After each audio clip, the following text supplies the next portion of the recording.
something happened years ago when I was like a teenager. I ended up at a funeral next to a girl and a baby.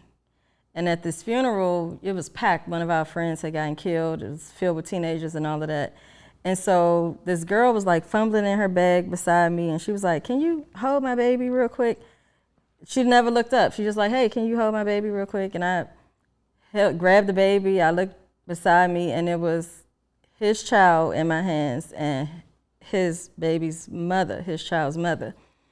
I'm in a church, sitting beside the person who sexually assaulted me, holding this child in my hands.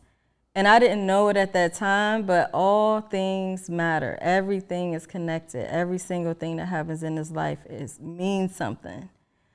And I didn't have the social emotional intelligence to understand it at that time, but with looking at that baby, I realized like I had created this man to be this devil in my mind. Like there was nothing good that could come from him. He was like the worst person on earth to me before this moment. And I handed her the baby back. She still never knew who I was or none of that.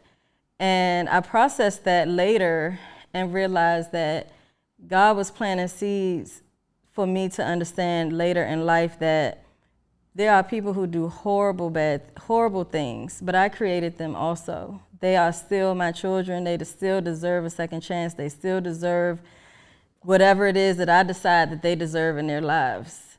And so that moment I hold on to the idea that as long as I keep, because I've had opportunities where people was like, "You want me to do something to him?" And I'd be like, "No, I don't."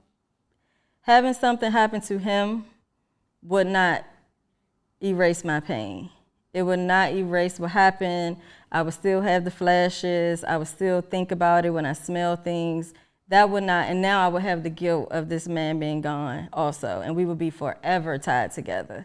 And I didn't want that for myself. So forgiveness for me means that I get to be free of having this person control my emotions. Because sexual assault is all about power and control.